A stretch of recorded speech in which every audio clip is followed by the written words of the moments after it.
गुरुदेव भगवान की जय। प्यारे कृष्ण कन्हैया लाल की जय।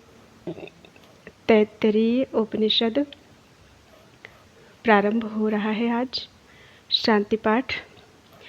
ओम वाङ्मे मनसि प्रतिष्ठिता मनो मे वाचि प्रतिष्ठितम् आविराविर्म एधि वेदस्य मा आडिस्थः श्रुतं मे मा प्रहासीः अनेनाधीतेनाहोरात्रान् सन्दधाम्यर्तं वदिष्यामि सत्यं वदिष्यामि तन्मामवतु तद्वक्तारम् अवतु अवतु मावतु वक्तारम् अवतु वक्तारम्।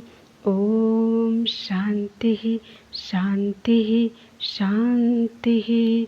हरि ओम तत्सत। ओम तत्सत ब्रह्मणे नमः। मंत्रार्थ शंकर भाष्य और भाष्यार्थ सहित। सर्वासाध्वान्त निर्मुक्तं सर्वासा भास्करं परं चिदाकाशवतंसं तं सद्गुरुं प्रणमाम्यहम्। शांति पाठ। ओम शं नो मित्रः शं वरुणः शं नो भवति अर्यमा शं न इन्द्रो बृहस्पतिः शं नो विष्णुरुक्रमः। नमो ब्रह्मणे नमस्ते वायो त्वमेव प्रत्यक्षं ब्रह्मासि त्वामेव प्रत्यक्षं ब्रह्म वदिष्यामि ऋतं वदिष्यामि सत्यं वदिष्यामि तन्मामवतु तद्वक्तारम् अवतु अवतु माम् अवतु वक्तारम्। ओम शांति शांति शांति। शिक्षावल्ली प्रथम अनुभाग। संबंध भाष्य। यस्माज्जातं जगत् सर्वं यस्मिन्नेव प्रलीयते येनेदं धार्यते चैव तस्मै ज्ञानात्मने नमः। जिससे सारा जगत उत्पन्न हुआ है, जिसमें ही यह लीन होता है और जिसके द्वारा यह धारण भी किया जाता है, उस ज्ञान स्वरूप को मेरा नमस्कार है। यैरिमे गुरुभिः पूर्वं पदवाक्य प्रमाणतः व्याख्याताः सर्ववेदान्तास्तान्नित्यं प्रणतोष्म्यहम्। पूर्व काल में जिन गुरुजनों ने पद वाक्य और प्रमाणों के विवेचन पूर्वक इन संपूर्ण वेदांतों की व्याख्या की है, उन्हें मैं सर्वदा नमस्कार करता हूँ। तैत्तरीयकसारस्य मयाचार्य प्रसादतः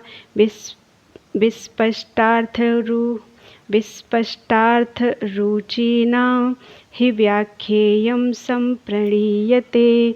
जो स्पष्ट अर्थ जानने के इच्छुक हैं, उन पुरुषों के लिए मैं श्री आचार्य की कृपा से तैत्तरीय शाखा के सारभूत इस उपनिषद की व्याख्या करता हूँ।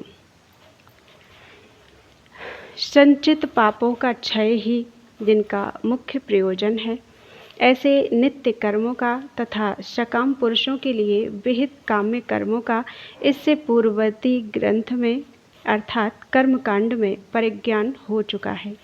अब कर्मानुष्ठान के कारण की निवृत्ति के लिए ब्रह्म विद्या का आरंभ किया जाता है। कामना ही कर्म की कारण हो सकती है, क्योंकि वही उसकी प्रवर्तक है। जो लोग पूर्ण काम हैं, उनकी कामनाओं का अभाव होने पर स्वरूप में स्थिति हो जाने से कर्म में प्रवृत्ति होनी असंभव है।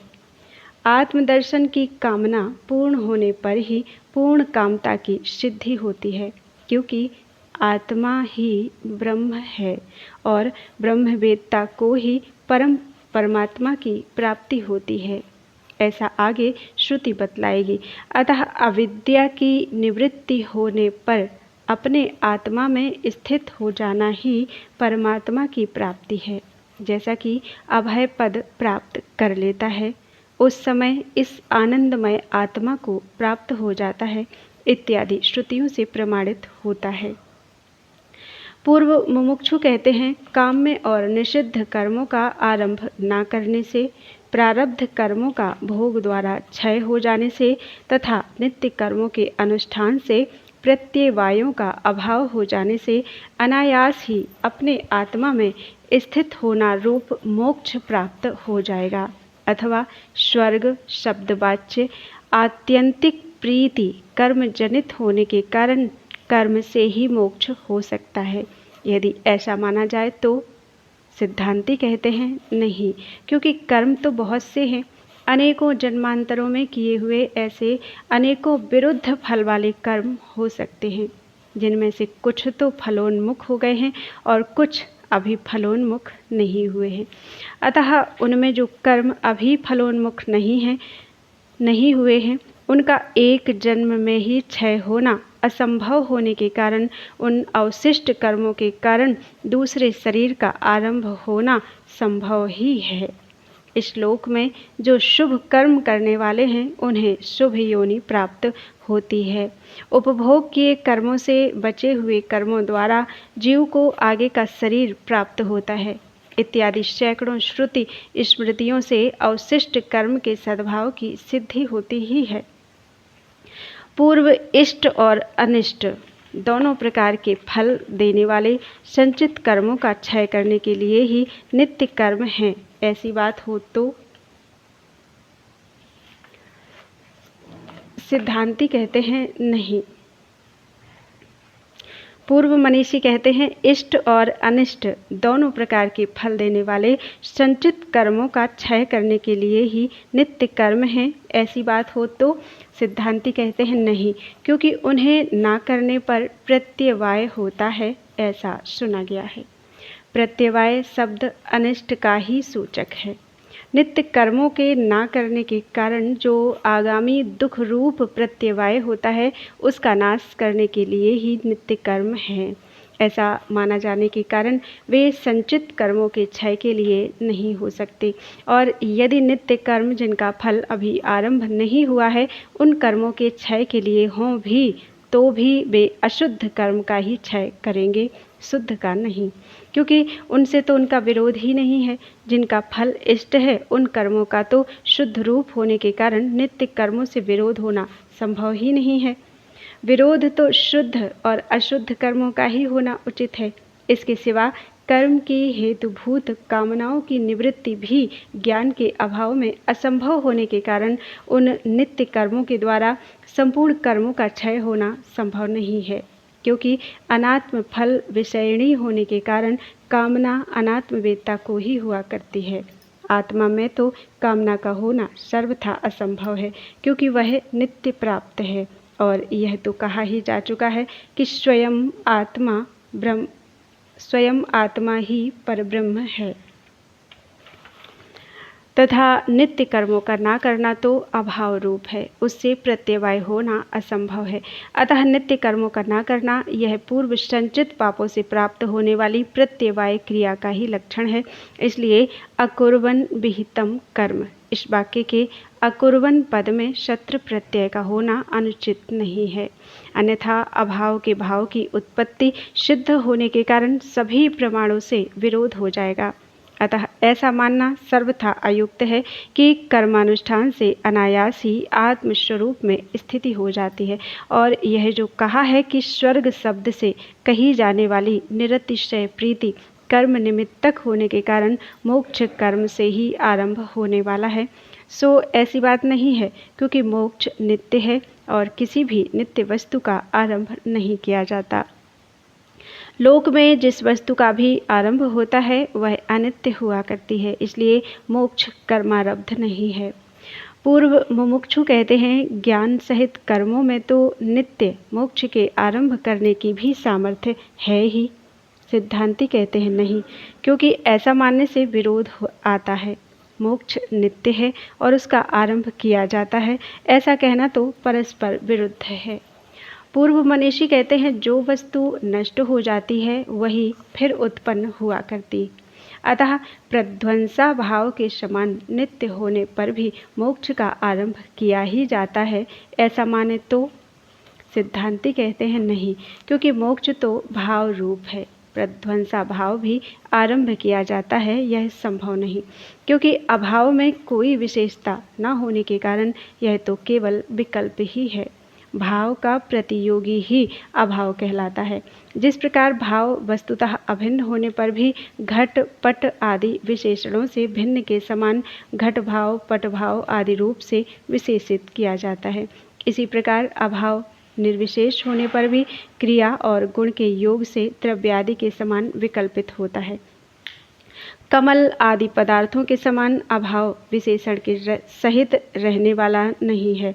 विशेषण युक्त होने पर तो वह भाव ही हो जाएगा। पूर्व मनीषी कहते हैं, विद्या और कर्म इनका कर्ता नित्य होने के कारण विद्या और कर्म के अविच्छिन्न प्रवाह से होने वाला मोक्ष नित्य ही होना चाहिए, ऐसा माने तो? सिद्धांती कहते हैं नहीं, गंगा प्रवाह के समान जो कर्तत्व है वह तो दुख रूप है, अतः उससे मोक्ष की प्राप्ति नहीं हो सकती, और यदि उसी से मोक्ष माना जाए तो भी कर्तत्व की निवृत्ति होने पर मोक्ष का विच्छेद हो जाएगा। अतः अविद्या, कामना और कर्म इनके उपादान कारण की निवृत्ति होने पर आत्मस्वरूप में स्थित हो जाना ही मोक्ष है। यह सिद्ध होता है तथा स्वयं आत्मा ही ब्रह्म है और उसके ज्ञान से ही अविद्या की निवृत्ति होती है। अतः अब ब्रह्म ज्ञान के लिए उपनिषद का आरंभ किया जाता है। अपना सेवन करने वाले पुरुषों के गर्भ, जन्म और जरा आदि का निशातन अर्थात उच्छेद करने या उनका अवसादन अर्थात नाश करने के कारण उपनिषद शब्द से विद्या ही कही जाती है, अथवा ब्रह्म के समीप ले जाने वाली होने से या इसमें परम श्रेय ब्रह्म उपस्थित है, इसलिए यह विद्या उपनिषद है। उस विद्या के लिए होने के कारण ग्रंथ भी उपनिषद है। शिक्षावल्ली का शांति पाठ। ओम सं नो मित्रः शं वरुणः शं नो भवति अर्यमा शं न इंद्रो बृहस्पतिः शं नो विष्णुरुक्रमः नमो ब्रह्मणे नमस्ते वायो त्वमेव प्रत्यक्षं ब्रह्मासि त्वामेव प्रत्यक्षं ब्रह्म वदिष्यामि ऋतं वदिष्यामि सत्यं वदिष्यामि तन्मामवतु तद्वक्तारम् अवतु माम् अवतु वक्तारम्। ओम शांतिः शांतिः शांतिः। प्राण वृत्ति और दिन का अभिमानी देवता मित्र सूर्य देव हमारे लिए सुखकर हों। अपान वृत्ति का और रात्रि का अभिमानी वरुण हमारे लिए सुखावह हो। नेत्र और सूर्य का अभिमानी देवता अर्यमा हमारे लिए सुखप्रद हो। बल का अभिमानी इंद्र तथा वाक और बुद्धि का अभिमानी देवता बृहस्पति हमारे लिए शांतिदायक हो, तथा जिसका पाद विक्षेप डग बहुत विस्तृत है वह पादाभिमानी देवता विष्णु हमारे लिए सुखदायक हो।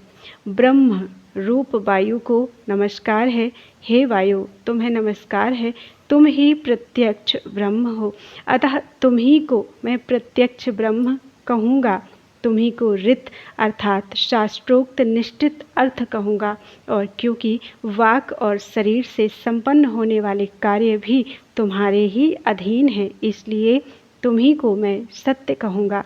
अतः तुम विद्यादान के द्वारा मेरी रक्षा करो तथा ब्रह्म का निरूपण करने वाले आचार्य की भी उन्हें वक्तृत्व सामर्थ्य देकर रक्षा करो, मेरी रक्षा करो और वक्ता की रक्षा करो। आधि भौतिक, आध्यात्मिक और आधिदैविक तीनों प्रकार के तापों की शांति हो। प्राण वृत्ति और दिन का अभिमानी देवता मित्र हमारे लिए शम सुख रूप हो।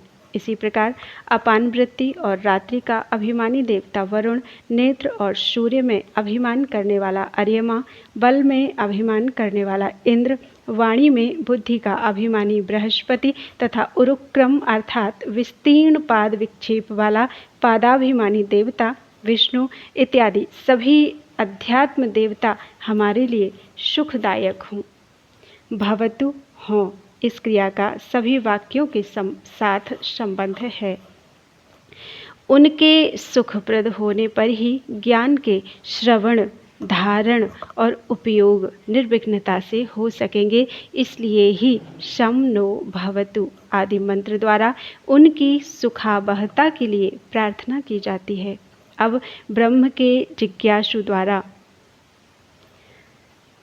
ब्रह्म विद्या के विघ्नों की शांति के लिए वायु संबंधी नमस्कार और वंदन किए जाते हैं।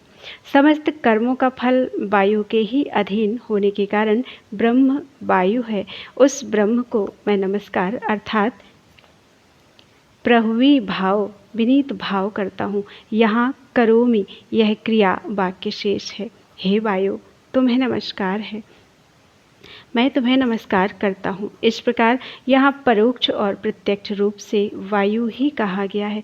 इसके सिवा क्योंकि ब्रह्म बाह्य चक्षु आदि की अपेक्षा तुम ही समीपवर्ती अव्यवहित अर्थात प्रत्यक्ष ब्रह्म हो, इसलिए तुम्ही को मैं प्रत्यक्ष ब्रह्म कहूँगा। तुम्ही को रित अर्थात शास्त्र और अपने कर्तव्यानुसार बुद्धि में सम्यक रूप से निश्चित किया हुआ अर्थ कहूँगा, क्योंकि वह रित तुम्हारे ही अधीन है।